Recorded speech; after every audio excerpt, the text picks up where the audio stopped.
ನಮಸ್ತೆ ವೀಕ್ಷಕರೇ, lucky media Kannada YouTube ಚಾನಲ್ಗೆ ಸ್ವಾಗತ. ಇವತ್ತು ಎಲ್ಲರೂ ಚೆನ್ನಾಗಿದ್ದೀರಾ ಅಂತೇಳಿ ಭಾವಿಸ್ತಾ ವೀಕ್ಷಕರೇ, ಬಿಹಾರ ವಿಧಾನಸಭಾ ಚುನಾವಣೆ 2 ಹಂತಗಳು ಕಂಪ್ಲೀಟ್ ಆಗಿದೆ.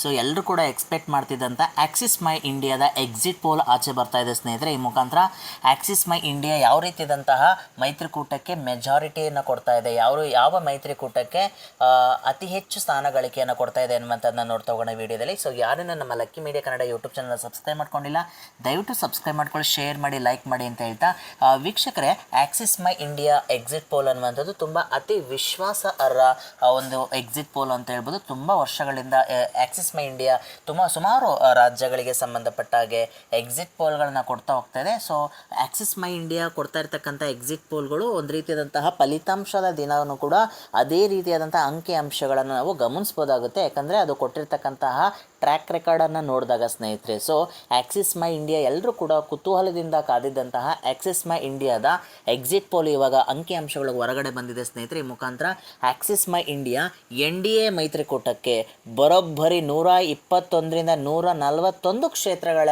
ಒಂದು ವಿಜಯಮಾಲೆಯನ್ನು ತೋರಿಸ್ತಿದೆ. ಈ ಮುಖಾಂತರ NDA ಮೈತ್ರಿಕೂಟ ಬರೋಬ್ಬರಿ 43% ಮತಗಳಿಕೆಯ ಮುಖಾಂತರ 121ರಿಂದ 141 ಕ್ಷೇತ್ರಗಳನ್ನು ಗಳಿಸುತ್ತೆ ಅನ್ನುವಂತಹ ಒಂದು ಅಂಕಿಅಂಶವನ್ನು ಕೊಡ್ತಾ ಇದ್ದರೆ, ಇನ್ನು ಮಹಾಗಠಬಂಧನ್ ತೇಜಸ್ವಿ ಯಾದವ್ ಅವರ ಮಹಾಗಠಬಂಧನ ಮೈತ್ರಿಕೂಟ 98ರಿಂದ 118 ಕ್ಷೇತ್ರಗಳಲ್ಲಿ ಗೆಲ್ಲುವ ಅವಕಾಶ ಇದೆ ಎನ್ನುವಂತಹದನ್ನ ಹೇಳ್ತಿದ್ರೆ. ಮುಖಾಂತರ ಶೇಕಡವಾರು 41 ಮತ ಗಳಿಕೆಯನ್ನು ಮಾಡುವ ಮುಖಾಂತರ 98ರಿಂದ 118 ಕ್ಷೇತ್ರಗಳನ್ನು ಗೆಲ್ಲುತ್ತೆ ಅನ್ನುವಂಥದ್ದು ಹೇಳ್ತಿದೆ. ಮುಖಾಂತರ ಆಕ್ಸಿಸ್ ಮೈ ಇಂಡಿಯಾನು ಕೂಡ ಬಿಹಾರದಲ್ಲಿ ಮತ್ತೊಮ್ಮೆ ನಿತೀಶ್ ಕುಮಾರ್ ಅವರ ನೇತೃತ್ವದ ಸರ್ಕಾರ ಮತ್ತೊಮ್ಮೆ ಬರುತ್ತೆ. ಈ ಮುಖಾಂತರ BJP JDU LJP ಮೈತ್ರಿಕೂಟ ಮತ್ತೊಮ್ಮೆ NDA ಮೈತ್ರಿಕೂಟ ಮತ್ತೊಮ್ಮೆ ಬಿಹಾರದಲ್ಲಿ ಸರ್ಕಾರ ರಚನೆ ಮಾಡುತ್ತೆ ಅನ್ನುವಂತಹ ಸ್ಪಷ್ಟವಾಗಿರ್ತಕ್ಕಂತಹ ಮಾಹಿತಿಯನ್ನು ಕೊಡ್ತಾ ಇದೆ ಎಕ್ಸಿಟ್ ಪೋಲ್ನ ಮುಖಾಂತರ.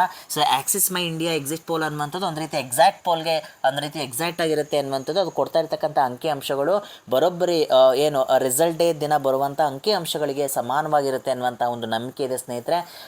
ಅದರಿಂದ ಆಕ್ಸಿಸ್ ಮೈ ಇಂಡಿಯಾನು ಕೂಡ ತನ್ನದೇ ಆಗಿರ್ತಕ್ಕಂಥ ಅನಾಲಿಸಿಸ್ನ ಮುಖಾಂತರ ಶೇಕಡವಾರು 43 ಮತಗಳಿಕೆ ಮುಖಾಂತರ NDA ಮೈತ್ರಿಕೂಟ 121ರಿಂದ 141 ಕ್ಷೇತ್ರಗಳನ್ನು ಗಳಿಸ್ತಾ ಇದ್ದರೆ, ಮಹಾಗಠಬಂಧನ್ 98ರಿಂದ 118 ಕ್ಷೇತ್ರಗಳನ್ನು ಗೆಲ್ತಾ ಇದೆ. ಮುಖಾಂತರ ಶೇಕಡವಾರು 41 ಮತಗಳಿಕೆಯನ್ನು ಮಾಡುತ್ತೆ ಅನ್ನುವಂಥದ್ದು. ಈ ಮುಖಾಂತರ ತೇಜಸ್ವಿ ಯಾದವ್ ಅವರ ಮಹಾಗಠಬಂಧನ್ ಈ ಬಾರಿ ಕೂಡ ಮತ್ತೊಮ್ಮೆ ಪ್ರತಿಪಕ್ಷದ ಸ್ಥಾನದಲ್ಲಿ ಕೂರಬೇಕಾಗುತ್ತೆ ಅನ್ನುವಂಥದ್ದು. ನಿತೀಶ್ ಕುಮಾರ್ ಮತ್ತೊಮ್ಮೆ ಮುಖ್ಯಮಂತ್ರಿ ಹುದ್ದೆಯನ್ನು ಏರುತ್ತೆ ಅನ್ನುವಂಥದ್ದು ಆಕ್ಸಿಸ್ ಮೈ ಇಂಡಿಯಾ ತಿಳಿಸ್ತಾ ಇರ್ತಕ್ಕಂತಹ ಒಂದು ಎಕ್ಸಿಟ್ ಪೋಲ್ ಅಂತ ಹೇಳ್ಬೋದಾಗುತ್ತೆ ಸ್ನೇಹಿತರೆ. ಇದು ಇವತ್ತಿನ ವಿಶೇಷ. ಸೊ ಯಾರೇನೋ ನಮ್ಮ lucky media Kannada YouTube channel subscribe ಮಾಡ್ಕೊಂಡಿಲ್ಲ, ದಯವಿಟ್ಟು ಸಬ್ಸ್ಕ್ರೈಬ್ ಮಾಡ್ಕೊಳ್ಳಿ, ಶೇರ್ ಮಾಡಿ, ಲೈಕ್ ಮಾಡಿ. ಥ್ಯಾಂಕ್ ಯು ಸೋ ಮಚ್ ವೀಕ್ಷಕರೇ.